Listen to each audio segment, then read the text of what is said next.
Hi guys, Arvin here from Carlist.my, and on this episode, he is always the interviewer, rarely the interviewee. The head of content of Carlist.my, my boss, Mr. Ferdinand Pereira. Anytime now. I forgot about that. Hi. Better late than never. Yeah. So Ferdi, as is. Yeah, I know you're always the interviewer and rarely the interviewee. Nice. So you're sitting on this side of the driver's seat. Of the aisle, I suppose. Yes. So, as you ask these questions, I will ask them back. Of course, I've got my take on or tweak to these questions. Fair enough. What car have you brought? Why is it a BMW? The joke of the. And why is it an old BMW? Okay. So I went from having last year.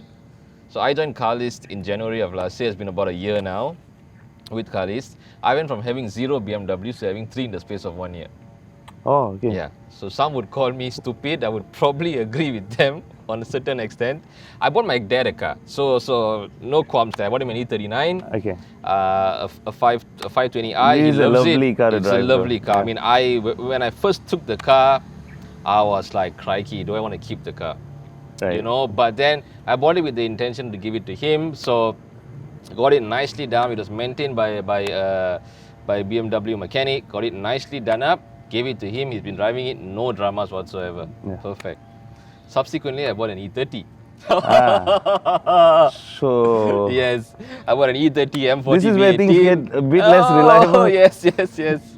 I bought an E30 M40 B18 and okay, you know, drove the car. But as is typical with older BMWs, the E30, it's a work in progress sort of thing, you know. Yeah. You take it as it go, and then I found out about this one. It was going for a steal. Drove down to Johor, picked it up, brought it back here, and so this is my daily driver now, which I'm taking my time to slowly bring up to not Concours level or anything, but to a nice, you know, a fun, enjoyable daily driver. So that's my car aspiration, I suppose, for 2021, you know, to bring this E36 up to a really nice, fun, enjoyable level. Engine is running beautiful, stock standard, box standard, nothing done. This is one more tweak I have to make, and then I'll So work this on is a 328. Yeah, so this is an M52 B28, Right. which again you will probably laugh and say this stupid fella, 2800cc, 1600 ringgit road tax. Absolutely, I agree. And We before have you to think I revamp- hate BMWs, I own 2 myself. So We have to revamp our tax system in Malaysia.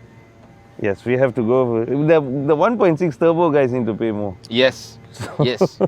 Tax the car based on the price of the car lah. Not so difficult what. Ya, ini Easy. baru berapa? Kurang 10,000 boleh beli. Betul, kurang 10,000 saja sekarang harga. In 2020, I think we spent the better part of 6 months writing about the new darling of Malaysia, the most popular car, the car of the year. God knows how many Facebook pages have been dedicated to it. Of course. The Proton X50. Yes. So I think I had the privilege of being at the Sepang X50 experience with Hana, our videographer, and I think that's when I got that was the first time I had the experience with the X50 in the car, driving the car and stuff like that. I think from that day onwards, I have been a fan of the X50. You know, I think it's and I keep going back to this. I think it has definitely elevated the motoring presence of Proton in Malaysia, and it's also given so many more Malaysians the ability to afford a car that comes chock-a-block full of safety features and convenience features that you cannot get anywhere else. Yeah. I mean, level 2 ADAS functions, exactly, and for 103,000 at the most. Exactly. So I mean, these are unheard of. I think if you were to look elsewhere with all the features that the X50 gives you, you're probably looking at something upwards of 170,000, 160,000. So you know, on that level, I applaud what Proton has done with the X50. giving us a car that is harga mesra rakyat with features that we've never seen before, that we've never experienced before in a car at this price point. Yeah, At this particular price point. So on that note, kudos to Proton. kudos to Proton, and the X50 is perfect for that. Yeah, I mean the X70 was that sort of that rebirth. Exactly. You know, that return of their mojo, I their think confidence. Correct. They've continued that renaissance, I think, with the X50, and I think everyone's excited to see what this year, what Proton bring out this year. We know, some I think it's a some spicy replacement. models are due out, exactly. so look out for those things. Yeah. And I hear, my favorite model in the Proton lineup, the Iris. Yes. So might be getting a little bit of a reboot, or I heard it as well that there's going to be an R3 version. I think we've seen some spy shots already of it coming out. The Iris to me is, if you're talking about misses, I think the Iris is a miss for Proton, because the Iris should be, can be, must be the competitor to the Myvi. They just got to sort out the powertrain, sort out the transmission. Boom, they've got a winner. Seriously, I think it's personally, I was told this by another journalist and a very, very experienced one. You got Lotus Ride and Handling. You've got it's a very competent car. It drives amazingly, and but do those things matter to someone who is just out there to get a car to go from A to B? Exactly. So they look at a Myvi, they say, hey, it's it's reliable. It's a complete package. It's cheap to run. Exactly, and it's uncomplicated. It's got a straight automatic gearbox, no fusses, no CVT, nothing to worry about. Gives you returns good fuel consumption. Drives well enough. I think all seen. The moment you add more jargons to the gearbox, people get a bit confused. Exactly, and they also get concerned because in their heads they're like, what's the cost going to go? What's the maintenance and the thing is, it's more expensive than a Myvi. The Iris is as cheap to maintain as a Myvi, and it returns almost probably maybe even marginally better fuel economy on the highway and everything. So we've seen some winners in 2020. Of course, Proton, Perdua, both have had a great year. Also, Honda and Toyota. Maybe some of the other floors didn't, the numbers will also, prove that BMW, Mercedes, on the premium side had a good year. So Volvo as well. Volvo as well, Mini as well. So so not. I think overall, with the Penjana initiative that was introduced and now has been extended, we have seen a very robust year for car sales. I think you'd have to agree. I think it was in October where Produa sold almost 27,000 cars, which is practically their capacity at their production plant. Correct. You see, and the X50 has 30,000 bookings. Cars are going out. Honda had a stellar December with the City, 5,500 bookings, I believe. Volvo was sold out their stock for the year. They had finished the allocation. BMW was the most aggressive with the launch of all their models. Regardless of what was the going on. situation, exactly. We were at M-Town, and they brought, I think there were 4 models at that time that they launched, at M-Town. And Mercedes had a few launches towards the end of the year as well, which they are, I think, continuing on into 2021 as well. I think we're going to see a lot from Mercedes in 2021. Yeah, so it has been, I think, regardless, I think, despite what the year has brought, we have seen a lot of movement from the automakers in Malaysia. Right.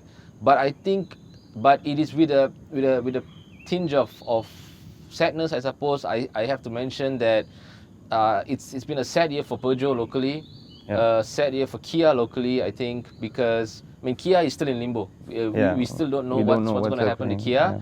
Peugeot has had new owners, and I'm hoping that so they've already, I think, committed to the 208, I think, which should come out soon. Right. Or is it the 2008? The 2008, I believe, which should come out soon. But I mean, just look at the Peugeot models globally. Good-looking cars, sexy cars, good powertrains to them, And I think it is an automaker that should have a stronger presence in Malaysia. Yeah. And I'm hoping that Berjaya Auto Alliance, when they come in, they're just gonna, bring them Yeah, all in. bombard us with new models Exactly. and storm the I market. have a Peugeot. I've got a 308 at home.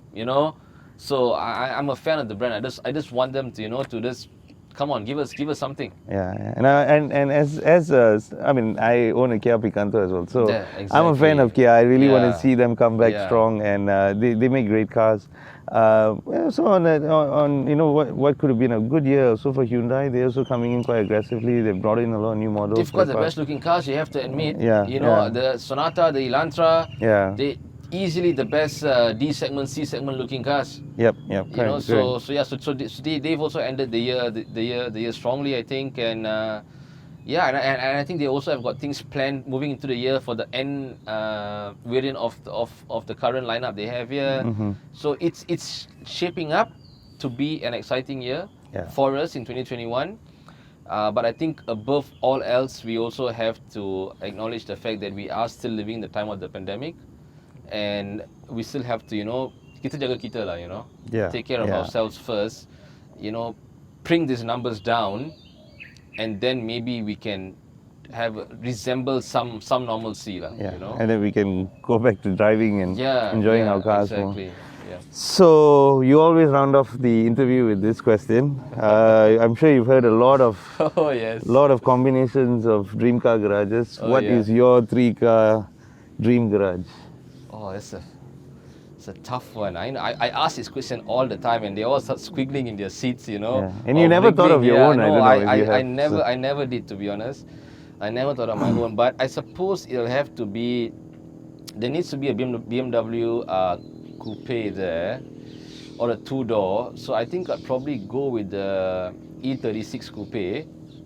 M3? Yeah. Why not? Right? Yeah. I mean, if you are gonna go, then go with the M3 lah, So it have to be an E36 M3 coupe. I am gonna, for a sedan, I've said this more than once, and I'm gonna go modern 2019, 2020-ish. It's gonna be the S60 T8. Fair enough. It's a lovely car. Yeah, I mean that has to be there. And I think I'd probably also something for the off-road.